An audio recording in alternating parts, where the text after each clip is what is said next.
So I want you to try to imagine something. Imagine you're 24 years old, single mother, 4 kids. Like this week, Lisa was out of town, and I had our 2 little girls, and I could barely function. The house is a mess.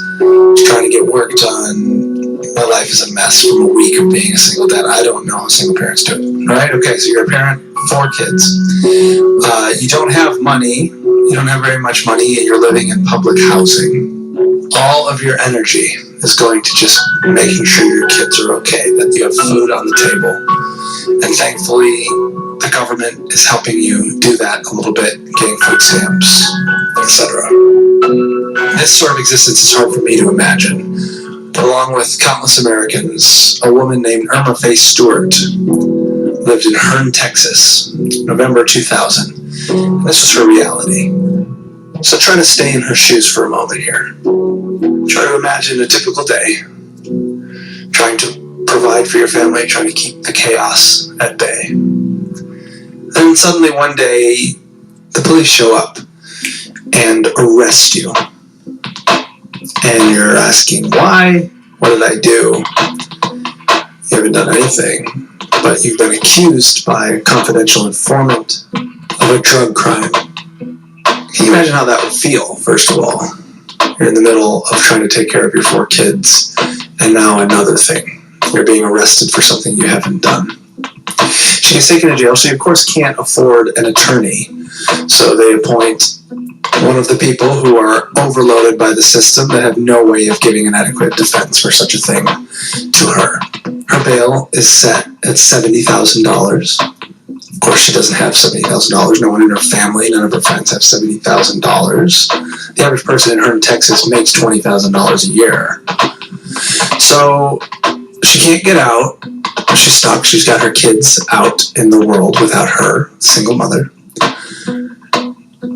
What does she do? Well, her court-appointed lawyer says she should plead out and plead guilty. And she says, I'm not guilty. I'm not going to plead guilty. That'll make me a felon, a drug felon. He says, well, if you don't plead guilty, you could get up to 99 years in prison. 5 to 99 years in prison. She doesn't want to plead guilty. She waits for weeks, waiting in a jail cell, away from her kids. And finally decides, I can't stay away from my kids. I can't risk losing my whole life. The system's obviously not going to fight for me. The system's obviously not going to show that I'm innocent. I guess I'd rather be a felon and get back to my kids than continue to be away from them. So after a month in jail away from your kids as a single parent, can you imagine this? Having to plead guilty, having to lie, just so you can be with your kids. You get 10 years of probation, $1,800 fine, which for her is extravagant amount of money. But at least she gets to go home.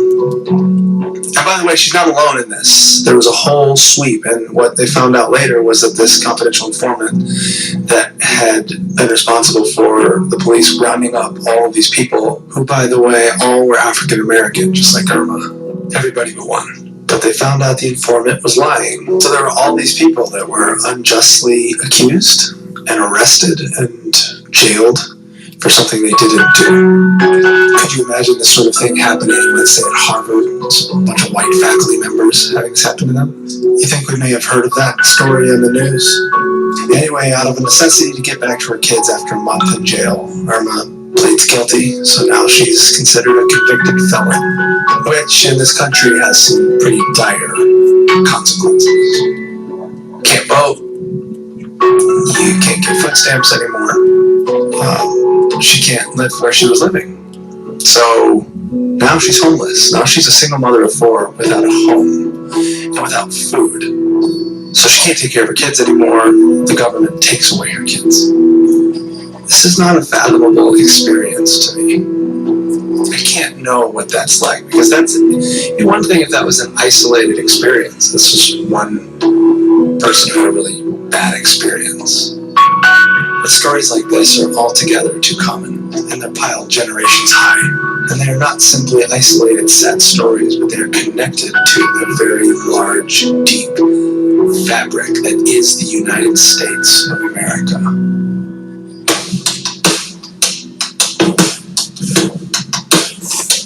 Today on the Liturgist Podcast, Black and White, I'm Michael Gungor. This is Science Mike. Welcome, everybody. Today on the Liturgist Podcast, our conversation is with Jason Petty, aka Propaganda, the hip-hop and spoken word artist. And then we also have our friend William Matthews, who you may have heard on Bethel Music, and he's got a record of his own coming out soon. But this conversation is fire. Absolutely one of the best we've ever had on a podcast. And our concern is that we jump right into the deep end of the pool. So we hope those who feel a little lost or maybe even defensive at some of these ideas will not leave the conversation. Because while this is a tough topic to wrap your head and heart around, it's very important to try. Before we jump into the conversation, though, a quick word as to why we do think it's really important, especially if you're white. Mike and I both grew up in environments that you could call white middle class. My dad was Puerto Rican, and while that had made things difficult for him and his family at certain times of his life, a Turkish doctor had married his mom and adopted him. That's where our name Gungor comes from. And he was afforded some privilege. He got lucky. And growing up, our family wasn't rich, but we always had enough. I didn't have to worry about things like the police raiding my house to search for drugs, or about making sure I didn't get shot walking down the wrong street in my town at the wrong time. And sure, I knew that other people didn't have it so nice, the safety, the things that I took for granted, but I tried to be grateful for my blessings, you know. But what I didn't understand were the systems at play that allowed me to have the life that I had. My neighborhood, my school, my church, it was all a product of a system. Riding my bike around town without a care in the world, while other people in my state lived under a constant fear for their physical safety because of the color of their skin. The color of their skin, I mean, I would have thought, come on, you know? It really harms people because of the color of their skin. Crazy, fringe, lunatic people. That's what I would have thought. I didn't know anybody who would call a black person the N-word, for example. That would have been very socially unacceptable in my world. My world was a colorblind world. It was those sorts of people who would use racial slurs that were the racists, not me. Those were the people causing harm to the people of color, not me. Color didn't matter to me. People were people. What I didn't realize is that this attitude of colorblindness is the very attitude that systemic racism can thrive on. And it's often well-intentioned, but it's self-admittedly blind, and it's dangerous. And it can be hard to hear this as a white person, as a person who has been so often picked first without realizing it. Because what I've been learning is that just because you may have black friends and you don't use racial slurs or whatever you think makes you enlightened and post-racial, that doesn't mean you're not complicit in a system that is destroying people's lives because of where they're from or the color of their skin. The United States of America was built on genocide, racism, slavery. It's in our foundation. It's in the very fabric of our society. So for those of us who have most benefited from systems of privilege and supremacy, it is our moral responsibility to try to see things a little bit more clearly, to listen, to try to understand how our lives are part of a system and connected to others' lives, to see that the same systematic hand that gave me such a lovely white picket fence childhood is the same hand that took away Irma Faye Stewart's kids. So ladies and gentlemen, I do hope that you listen to this episode with an open mind and an open heart, so that rather than embrace blindness, we would see and feel and learn to love. I got Propped and William Matthews in the house. Propaganda. How do you describe your music? Is it hip hop? Yeah, it's hip hop poetry. Yeah, Poetry. And then William Matthews he likes to describe himself as a Christian musician. I do Christian music, what Michael and Lisa Gungor used to do. That's what he always says to people. Yeah, that's my favorite. There it is.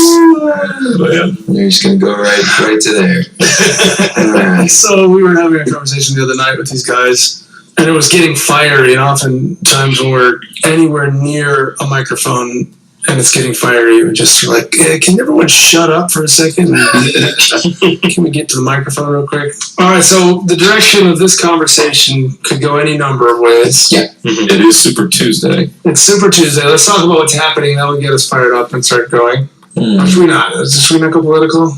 I don't know. I'm too despondent. Yeah, you deleted that tweet. I know. It made my tweet look stupid. What tweet did you delete? I said I'm waffling between despondency and indignation. And then I quoted the tweet and said, "Sorry for bumming you So I out." just made you look stupid. So you made me look stupid. Like I never considered that. I didn't even get your tweet response though. I want to be really clear. I don't think it's like out of bounds political to say Donald Trump is a danger to the United States that must be stopped at all costs. I think that's just common sense. I would agree with that. Say word. Here's the thing. Speaking from a minority experience, and I say minority, I say in a person of color, specifically in America, and even more specifically the Black experience. But politics, it can't be compartmentalized. You can't say that politics is a different conversation than family and church and music.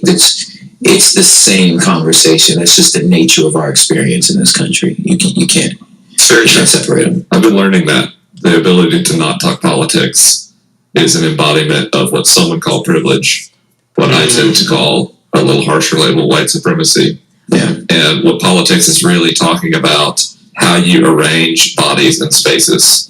That's what politics is. And to say I don't want to talk about politics, it means you don't have to worry about the spaces for your body. Yeah. That's it. I mean, facts. In any entrance into Black American, and I'm being specific about that, like the Black American experience, there's no time in our country where politics has not grossly shaped and informed it. You know what I'm saying? Whether it's the shape from Negro spirituals, which are because of slavery. You know what I'm saying? So like rock and roll and Ray Charles and the Chitlin Circuit was because we weren't allowed in, white clubs. Yep. So it's like there's nothing, funk and soul and Marvin Gaye singing Mercy Me. He's talking about war. You know what I'm saying? Like there's no part of our experience that hasn't been shaped by the war on drugs and the crack attack. And this is our experience. Redlining, sharecropping, Jim Crow. There's no part of the Black American experience that's not intimately tied to politics. We were talking on the sidewalk earlier about how it's so strange. I feel like I live in some kind of strange bubble because I don't really know anybody that loves Trump. Yeah. Everybody I know hates Trump. I don't know hardly anybody that loves Hillary. I know people that are fine with Hillary. I know a few people who love Hillary. I just think it's fascinating, like what we said, we're talking on the sidewalk. I've never seen, and I'm coming from like an armchair, like sociologist, like I got my master's in social science and education. So I'm coming from that, from like a historical perspective, and I can't think of an election offhand where the two nominees were hated so much. Yeah. And yet are winning. Like I think this is a super fascinating time to think of it in those terms. Like who's more polarizing? Like I don't know. How do you see this from a sociological perspective? How have we arrived at this tinderbox?